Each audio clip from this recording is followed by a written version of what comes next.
It's been a while. I've just kind of been busy with work and starting up university and procrastinating.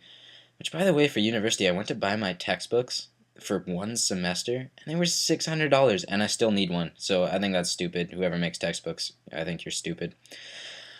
So yeah, instead of coming out with a news video for you guys today, I figured I would change it up a little bit. Gonna do my first kind of inbox more or less thing where you guys send me questions and I try to answer them. So I don't really care what kind of questions you guys send me. They can be serious, they can be imaginative, like Brendan, what would you do in a zombie apocalypse, or they can be funny. I don't know. I just find it fun to talk and try to give advice to people because I'm weird like that. Anyway, today's video might be a little bit longer just because I like to talk a little bit much and the questions are pretty, well, one of them is really serious and the other one is just kind of, I like to talk. So let's move on to the first question. Both of these questions this week came to me through Facebook because I'm not cool enough yet to know people through the internet that I don't actually know.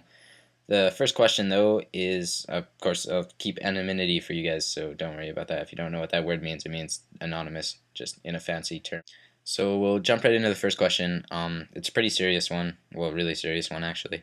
So let me just kind of start off by saying I live in a small town. It's got about 90,000 people. It's called Lethbridge. It's in Alberta, in case you want to Google it because you're cool like that.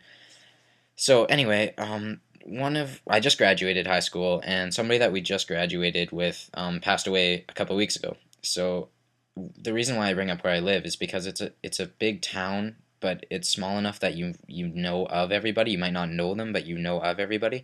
So I would imagine everybody that I graduated with has probably felt the ripples from this young man's death. So the question that I got was, how do you deal with people dying or people passing away? And personally, like, I can almost relate this.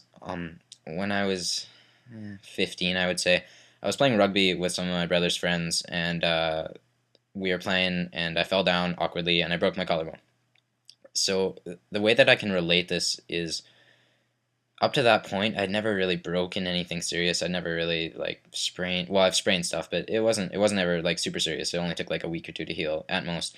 But as soon as I like fell down and I physically, it's like right here, right? So I physically heard it snap, and then you're like, oh shit, I'm not invulnerable. Like I can actually be hurt. I never realized that before in my life. And the same thing happens to me when I see people die, particularly people that I know, but mostly the people that I could be, if that makes sense.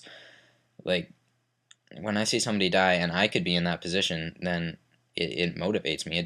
It makes me sad, yeah, but it doesn't make me, I'm not like super emotional.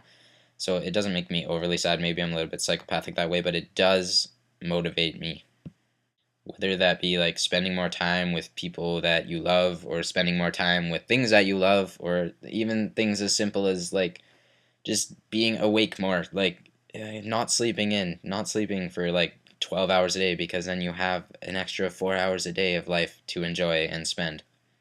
And you know, the crazy thing is as bad as people dying is, in reality, after they die, all that happens usually is good. All it does is it brings people together. For example, like my grandpa passed away when I was 9 or 10, so I didn't really know him that well because he lived a long way away. But like, for example, my uncle every year goes golfing with his kids on the same golf course every year on his anniversary of his death, and that's good. Or I see like even this guy who died a couple of weeks ago on Facebook, like the outpouring of love that he has from everybody. It's never a bad thing after people die. It only positive ends up coming out of it after the first few days, I find anyway.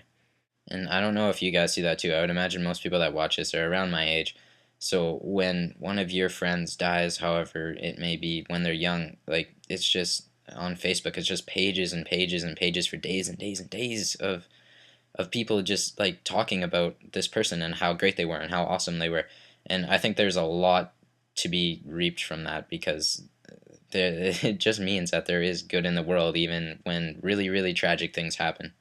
So if somebody that you know is really close to you dies, the advice that I would have for you is be sad, but also keep your head up and be motivated to be a better person. Just do more of what you love. Make life the most that you can, because you honestly don't know when it's going to end. Okay, and then on a slightly lighter note, we have my second question of the day, which also comes from Facebook. I don't. If you guys know me, you might know. Me and my girlfriend have been together for. I'm gonna get slapped for this, but I want to say like a year and 10 months or so, just short of 2 years. It'll be 2 years in October. I know that, but I can't do math off the top of my head because I'm stupid. Anyway, the question is basically how long have me and my girlfriend. Well, how long have we been together? But how have we been together that long? If that makes sense to you. And the answer to that is actually really, really simple.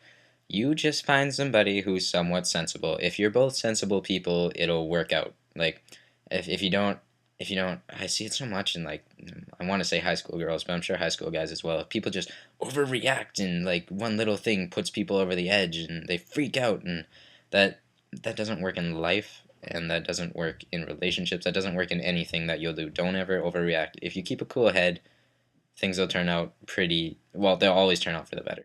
But I think the most important thing, whether or not any religion follows it or like does it, it is the main point of every religion, and that's the whole thing that they teach you in grade one of treat others how you want to be treated, right? So as long as you keep that in your head, in like this applies to relationships, but it basically applies to anything you do. If you keep that treat others how you want to be treated in your head throughout the rest of your life, and you apply that to everything you do, everybody will love you.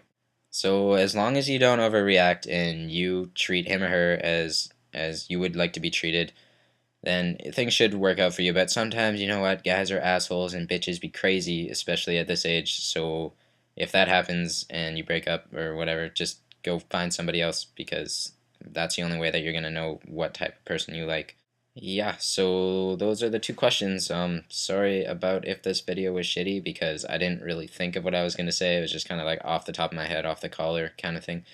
So I think that's gonna be it. And thanks. And if you want to inbox me questions, you can do it on Facebook, and I won't say your name ever. Or you could do it on YouTube if you're cool like that. And I'll try to throw them in the next video. I'll try to make more videos for you guys. I don't know, I was just really busy last week, so I apologize, and I'll see you guys later.